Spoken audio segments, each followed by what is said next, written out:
Senator Baynes.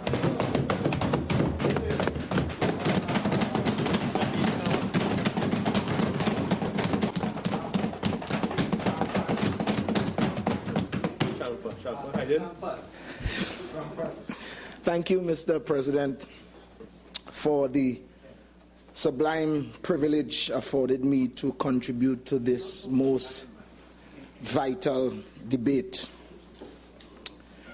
My principal focus would be pretty much the impact of the budget on Tobago, both in terms of the financial resources and policy directions and how it relates to the express policy of the direction of the THE as enunciated in their own 2011-2012 budget.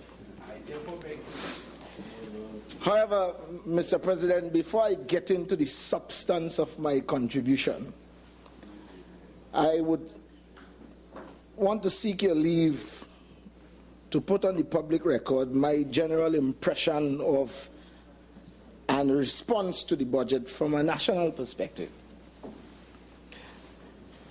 Mr. President, at the risk of sounding corrosively partisan, I would want to congratulate and perhaps salute the Honorable Minister of Finance for what I deem a decent budget.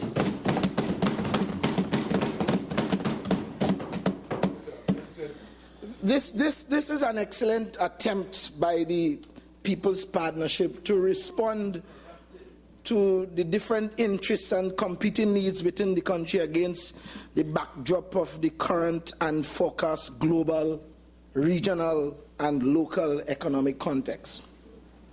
I would also like to applaud the efforts of the Minister of Planning, Senator Terari, the Minister of Energy, Senator Ramna Ryan, and Minister Barrett, the Minister of Food Production, and all the others on this side who have been engaged in the post-budget discourse nationally.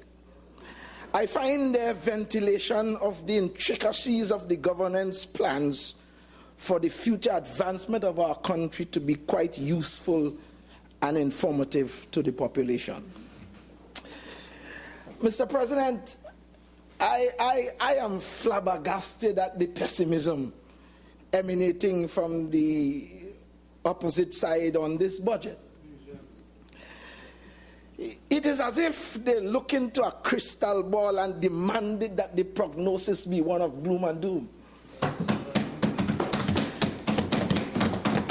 You know, so that they could galvanize their game plan for this debate. Yes. I mean, last Monday, prime time television, the major networks, TV6, CNC3, CNM3, was inundated with PNM anti-budget sentiments and negativism. Mr. President, I mean, if the opposition wants to wallow in the quagmire of pessimism and doom and gloom and a fictitious pipe dream that this PP government will collapse, they have earned the right so to do. And we must allow them to exercise that right. But we on this side shall aspire to mount up to alpine heights of general overall prosperity. For all our people, with the underpinnings of hope, optimism, and innovative fiscal measures to secure this result. I mean, Senator Kojo made some points. I'm sorry she's not here because I mean, a lot of us in Tobago are very proud of her because as a young person she came on, and I'm not ashamed to say that. But I find that today was not a good day at the office for her.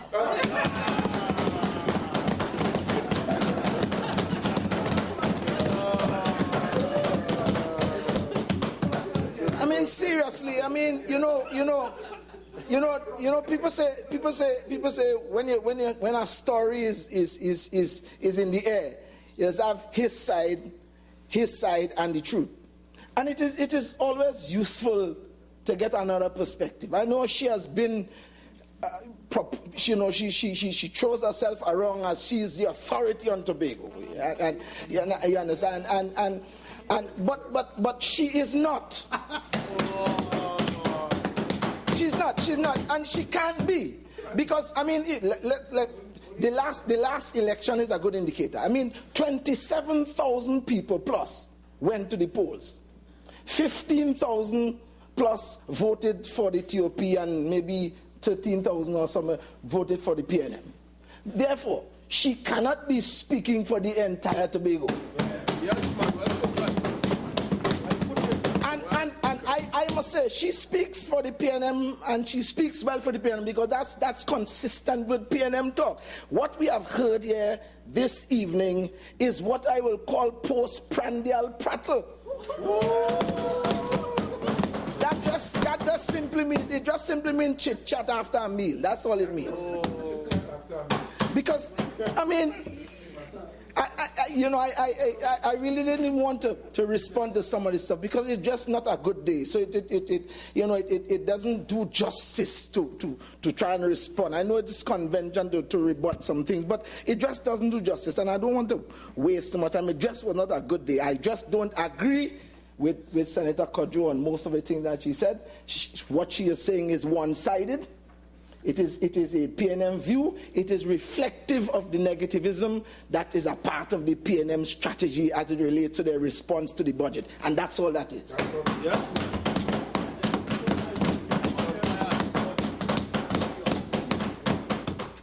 But Mr. President, this budget provides some definite policy responses and prescriptions to some of the most challenging situations.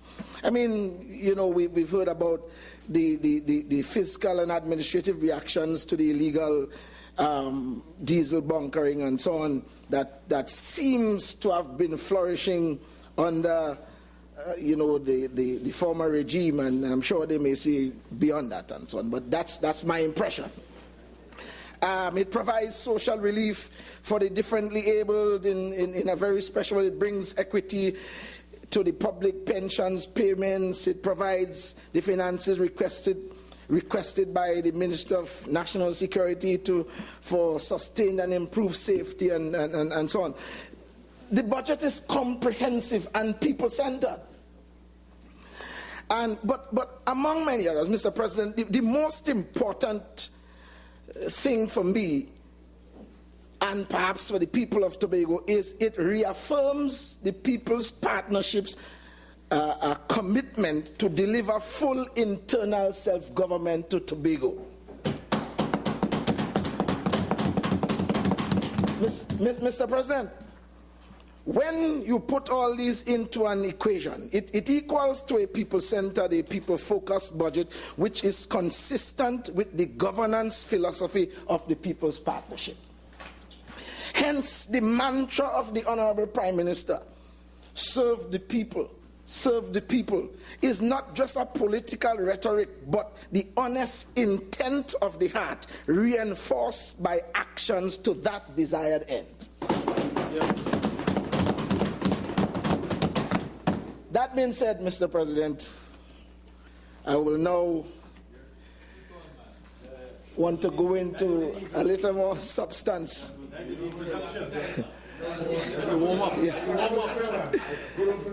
It is very, very interesting debate. Mr. President, I want to talk a little bit about Tobago's heritage, and this is consistent with the projections of the THA. When the budget was delivered, this is a part of the plan. Tobago's heritage, sustaining, maintaining Tobago's heritage, and so on. Every right-thinking Tobagonian who knows the political history and struggles of the people of Tobago from as far back as 1899 to this time, as I speak, will agree that Tobago's jackpot in the budget presentation came when the Minister of Finance stated that the PP government is committed to honoring its pledge to take Tobago to full internal self-government, and that the groundwork has been done and the details about the period for public consultation would be worked out at the level of the offices of the Prime Minister and the Chief Secretary. This commitment, Mr. President, has never been made to Tobagonians before and must therefore be put in its historical context, in order for its demonstrative effect as a big prize to come alive. Mr. President, these are some of the historical facts. The political struggle of the people of Tobago since 1899 has been and continues to be for internal self-government. Since independence in 1962, Tobago and Tobagonians have lived with the current constitutional arrangement but have never been satisfied. We always felt that the arrangement can be improved. Tobagonians or Tobago's struggle for internal self-government since 1962 has been in the main with a PNM central government. Most of us will recall A&R Robinson's struggles in the Parliament for Tobago's right to internal self-government in the 1970s against the William-led PNM administration at that time. Mr. President, it's the first time, and I need to emphasize this, it is the first time in the history of this country that a political party, even before it got into office, explicitly stated its policy position to deliver full internal self-government for Tobago. The People's Partnership in its manifesto for the election of 2010 made its intention clear. The TOP negotiated for internal self-government as it joined the partnership and got the agreement and commitment of the partners. While we in the TOP were securing Tobago's right for self-determination within the framework of the Sovereign Republic of Trinidad and Tobago, the Chief Secretary and the PNM administration in Tobago were telling Tobagonians that the TOP sold out to the UNC. Upon winning the general elections of May 24, 2010, by an overwhelming majority, with dispatch, the constitutional foundations to provide for internal self-government for Tobago was prepared by a team of Tobagonians led by Mr. Reginald Dumas, who had made a private intervention for public purposes in this matter. The process is now at the stage of a draft green paper. A draft green paper was sent to the Chief Secretary of the THA for comments on August 9th, 2011 by the Attorney General. I have been advised that he has not yet replied. The People's Partnership government, through its Ministry of Finance during this budget, have presented again, have made the commitment again, stating that it is committed to taking Tobago to full internal self-government. I'm just continuing with the historical facts here, Mr. President. It is always good for us to take time and record historical developments as they unfold. History is good. Mr. President, it is worth emphasizing here that from May 24th, 2010 to now, the PP government has moved the process aimed at delivering full internal self-government for Tobago from a manifesto promise to a green paper. Mr. President, the net effect of this is that what the PNM refused to do in nearly 50 years, I repeat, in nearly 50 years, the PP government has done in 18 months with Tobagonians playing the lead role. And that is a destumping thing that requires a second destumping. So the area did nothing. I won't be distracted by you this evening. I won't be distracted. 50 years. Mr. President, the form of internal self-government as prescribed in the draft Green Paper provides the final constitutional authority to the Tobago House of Assembly to deal legislatively and exclusively with matters in the subject areas for which it is constitutionally responsible to the people of Tobago. It also provides for constitutionally guaranteed funding of the THA at a minimum percentage of the national budget.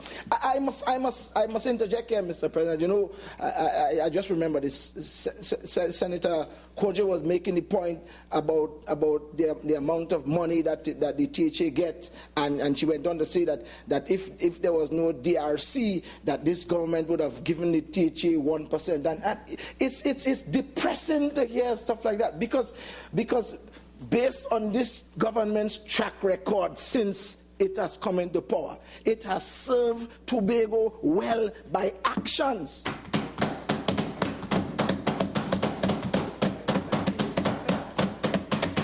And I must also say that one of the things that really concern us in Tobago is not so much the numbers. The numbers are important. Yes, we need resources, but it is how the resources are managed is the concern that we have. All over the world, in every jurisdiction you go, people are asking for accountability. When you get monies, you are supposed to do what you're supposed to do with it. You are supposed to account, and we have a significant problem. For years, the lamentation has been that there has been signs and evidence of gross mismanagement in the way things have been done in Tobago. The records are there to show it. And so that is one of our concerns. So while on the one hand there is the need, as it has been said, there is the need for more resources. There is also a greater need for a responsible approach as it relates to the management of these resources.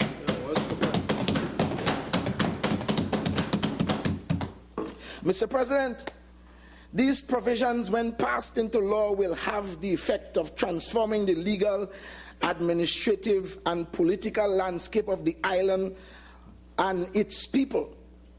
It will provide constitutionally the legal and administrative platforms that are needed and necessary for the Tobago House of Assembly to give meaning and effect to its desire to protect Tobago's heritage, as stated in the 2012 budget statement. Mr. President, this is the kind of importance and bridge that comes with Tobago's constitutional right for internal self-government. The THA will be constitutionally empowered to take all the legal and administrative steps necessary to secure the island's heritage. On the delivery side of this issue, Mr. President, I will submit that it is a reasonable expectation that the process will be completed by fiscal 2012, culminating in full internal self-government for Tobago. And the reason why I feel comfortable making this prediction is it appears as the demonstration of the goodwill of this government to the people of Tobago is going at supersonic speed. I have said based on the response that I have seen that Tobago have been served well by the visits that we have seen, by the policy decisions that have been made, by the actions that we have experienced in the last 18 months or so, that we feel that we are in good hands as it relates to a central government that is concerned about the people of Tobago. Mr. President, a few years ago, Mr. A.N.R. Robinson said Tobago had lost its momentum. And perhaps there was some truth to that, because the type of governance situation that we were in, and a significant percentage of the population felt disenfranchised and all of that, and in spite of all these resources that was been around, it just never seemed to trickle down to the average Tobagonian. It seems as if the wealth was kept in small pockets. It seems as if just those people that were sensitive or to the PNM cause, or even those that were in the PNM camps, that they seem to have had the lion's share of all the resources. That is how it appeared. But with the advent of the TOP and a new type of political philosophy, a new conversation started in Tobago, and the momentum began to build. And being reinforced and supported now by this PP government, I am proud to announce to this House that Tobago has regained its momentum, and we are moving forward, and we believe that we are continually going to be playing a vital role in the development of this, our nation of Trinidad and Tobago. Mr. President, I want to just make a few more comments about the matter of health. And I know this is something that, you know, it's almost depressing when you begin to talk about it, but I'll do my best to. The commitment of the PP's government to deliver the long maligned Scarborough Hospital to Tobagonians in time for Christmas could be classified as the healthiest statement made about this health facility in a long, long time. This is really nothing for us to, there is nothing for us to gain in repeating and rehashing the sins of mismanagement and sophisticated robbery in the name of variations and the possible siphoning of materials associated with the construction of this project under the PNM central government and the PNM-led THA. You know, there were all these questions around. It is said, Mr. President, that corruption is a crime against development. And this is the reality of the Tobagonian experience with the Scarborough Hospital project and many other construction projects on the island.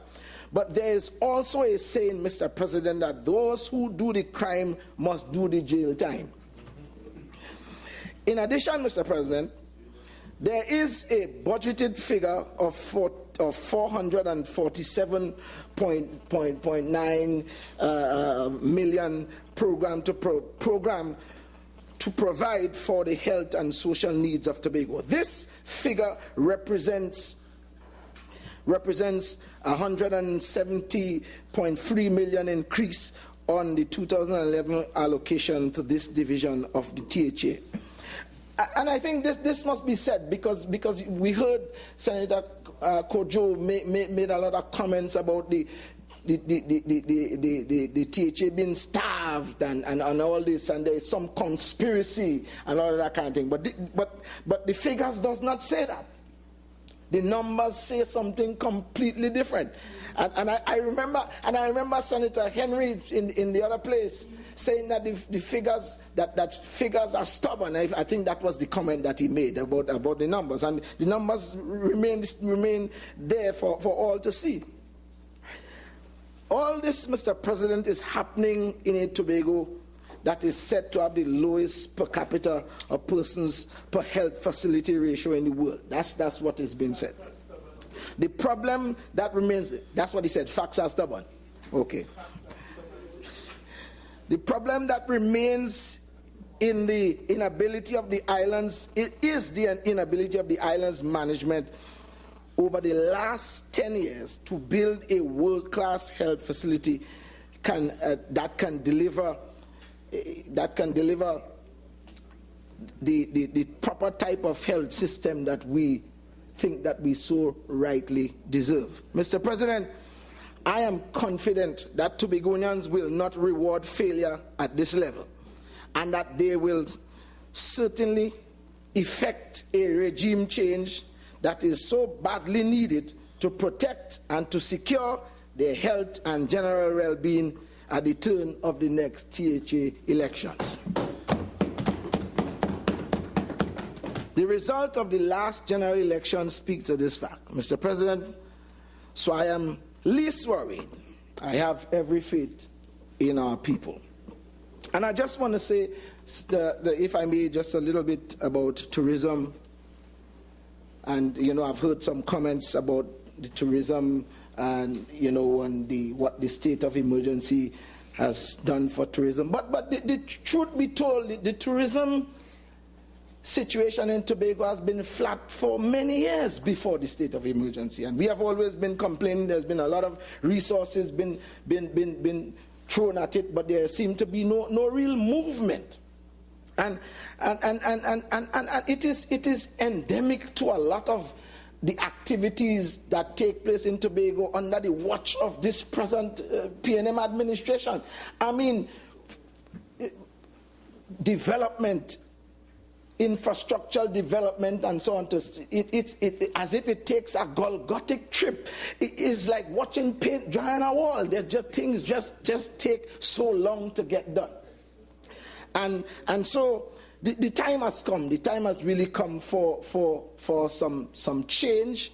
And even when the Minister of Finance made the point that we must get value for money, I support that. I support that, because I think if you give a man $500 and you give him 5 children, there's a certain expectation that you have of that man. But if you give that same man $5 million with the same 5 children, your expectation is supposed to change. That is a reasonable conclusion. And for the past 3 terms, the Tobago House of Assembly has had in its coffers at least $15 billion, I'm certain. At least.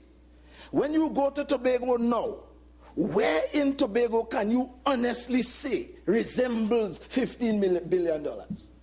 That is a question that we must ask honestly. Before we get into all the political rambling and all of that, we must ask this honestly. This is a question that we must ask. Where can we actually say that we have seen $15 billion invested in Tobago's development and advancement? I want an answer to that question. And my problem is, the issue, I said at least 15 billion, at least. I'm saying that over the last 3 terms, that at least 15 billion, at least, would have passed through the coffers. So I'm saying, what is there to show? Where can we see that 15 billion investment in terms of Tobago's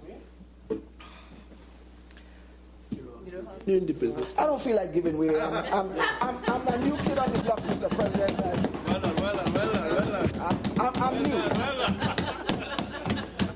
I don't understand all. I'm new, so I'll just, I'm suffering from an acute case of disaccustomancy.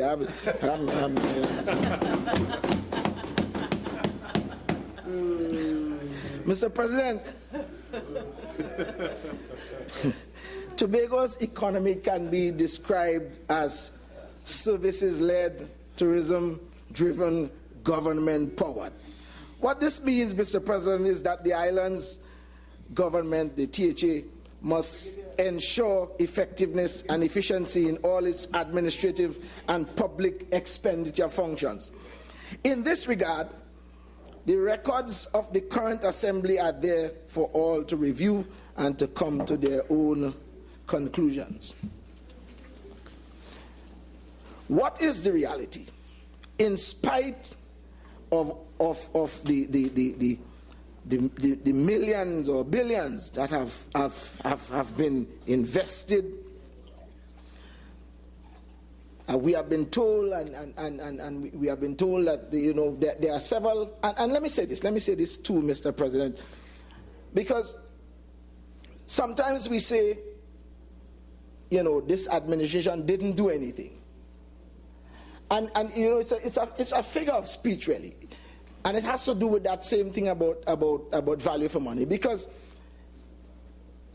if you give a man a task, you ask him and you give him all the resources to do it, you have a certain expectation of that man. If he comes, you ask him to move 20 chairs, and you give him what he asks you to pay him for that, and you come back and you see that he has just moved one chair, you can say that he did nothing.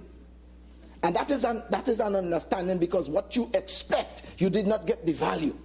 And so that is why you hear this rhetoric a lot in the Tobago context, that the present administration has done nothing, and it is in the context of the resources that has been made available to them.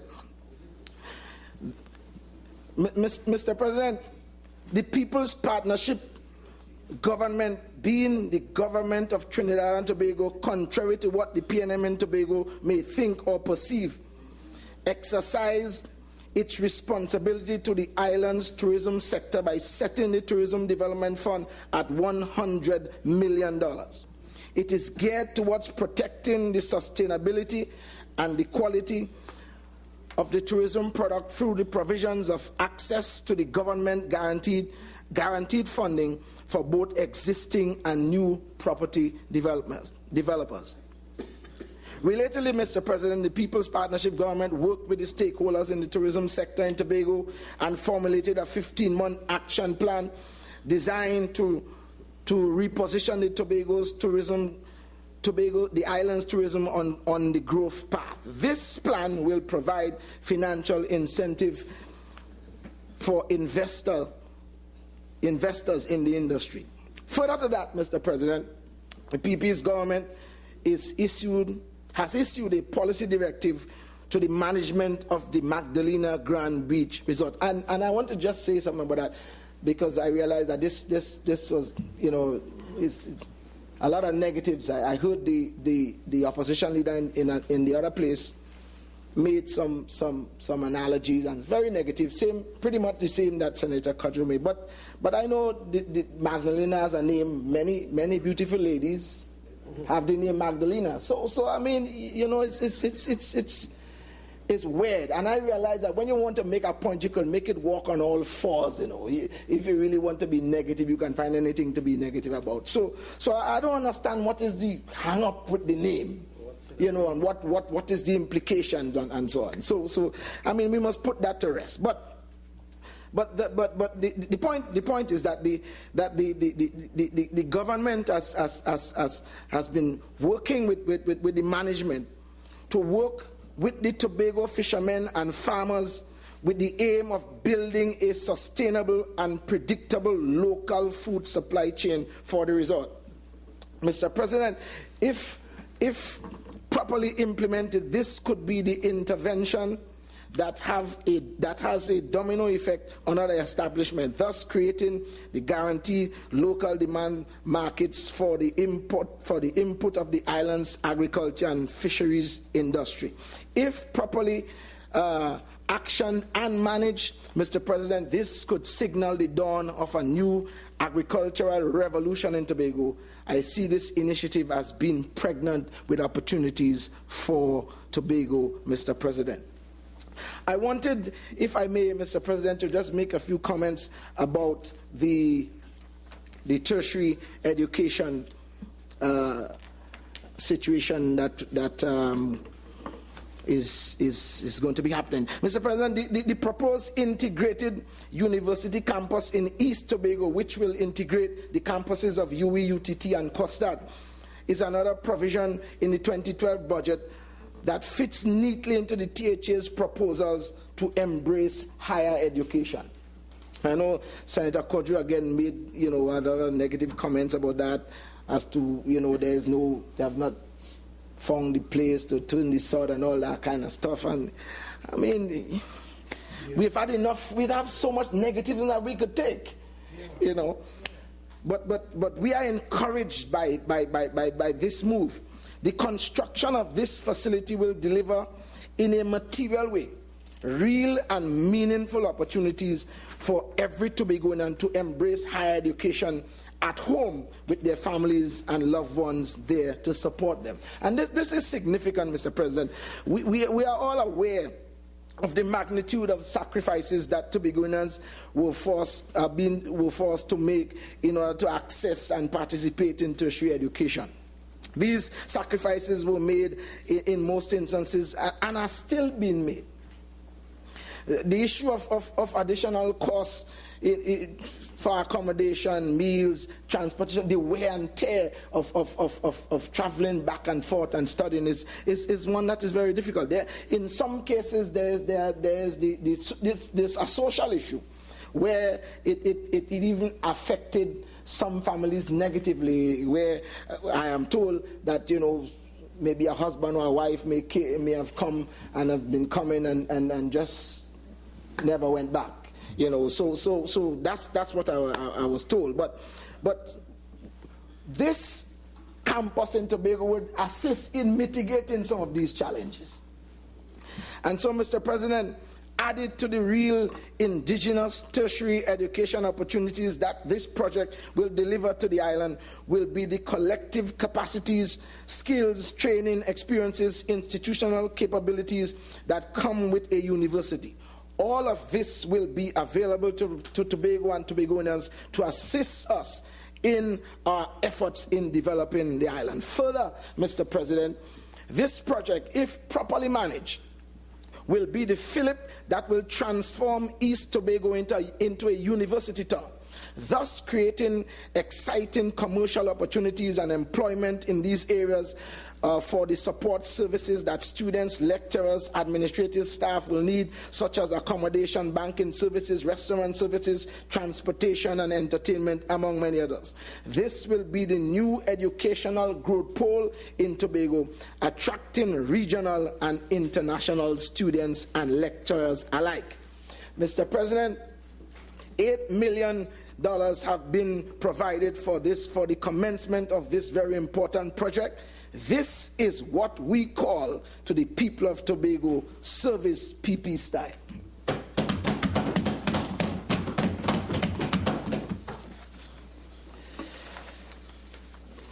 Mr. President, I just need a couple more minutes and I shall take my seat. Just allow me to make a few more comments regarding, I will try not to belabor the point, the allocations for the THA this year, which is consistent with what has been happening. You see, when you are not consistent, it undermines your credibility.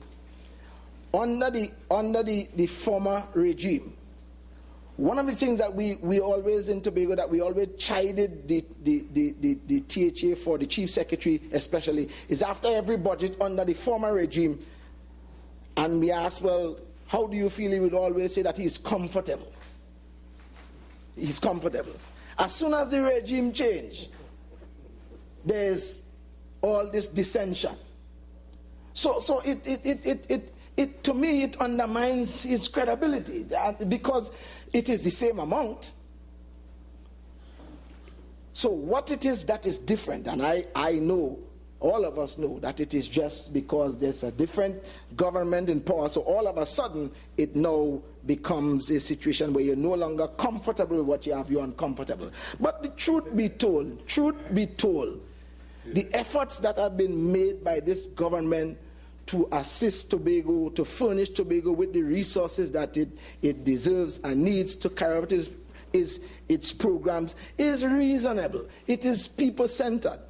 And I do not think, in all honesty, that we can say that the People's Partnership government has been treating Tobago badly in the last two budgets that it has presented.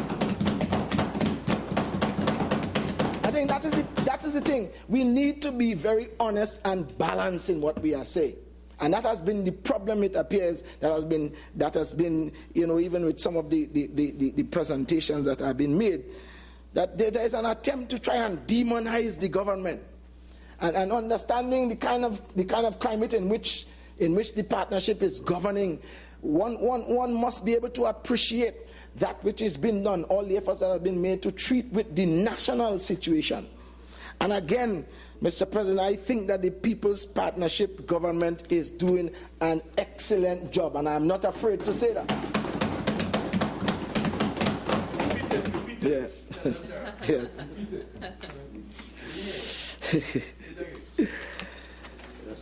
Mr. President,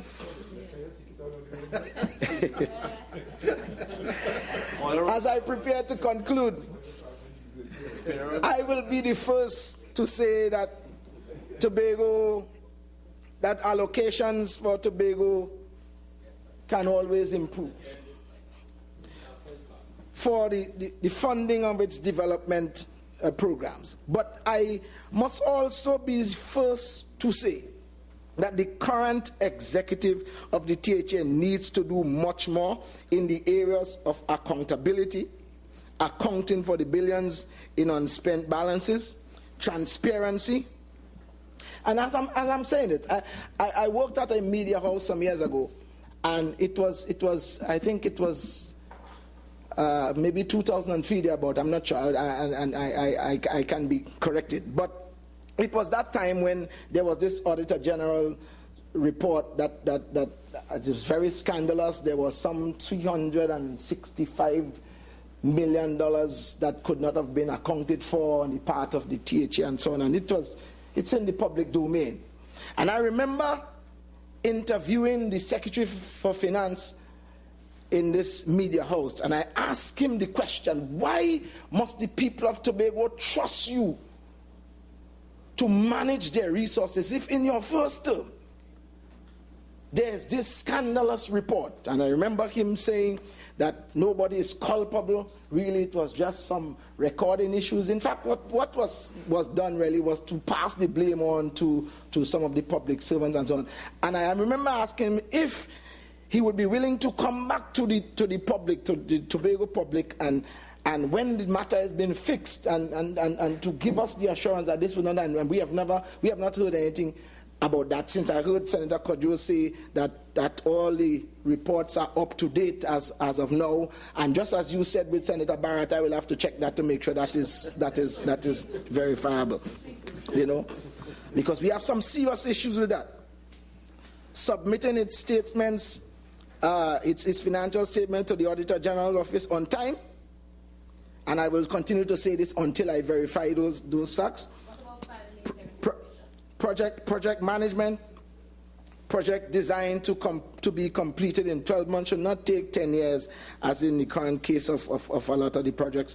And in closing, Mr. President, I will say that the 2012 fiscal package as presented by the PP government, rather by my government, has provided real and meaningful opportunities for the people of Trinidad and Tobago. It is the least imperfect budget any government could have presented in the context of the current social and economic conditions. Mr. President, Tobago and Tobagonians have been provided for, and now it's up to our leaders to mobilize, sensitize, inspire, and empower our people so that they can take full advantage of the opportunities that await us ahead, so that we can take full advantage of the opportunities. The government has demonstrated it cares about Tobago and its development. In fact, it's the best thing that has happened to Tobago in a long, long time, and I'm not ashamed to say that.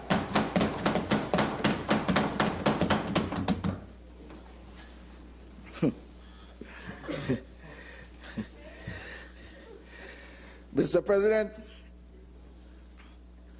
this PP government has helped us by its policies, by its demonstration, to breathe. Yeah, man. To breathe. To breathe. To breathe. I mean, I live in Tobago. I've lived in Tobago most of my life, and so I know what's happening, and I have a point of view. I mean, Senator Kodjo has her point of view, and that's her right. She has her point of view. And I'm saying, but when we are done today, that we have her point of view and we have a point of view of another sort of Tobagoan, and then the people will decide. The facts will speak for themselves. That's all that I am trying to say. That the debate must be a balanced one. Yes. That Tobago does not belong to the PNM. Yes. Tobago belongs to the people of Tobago.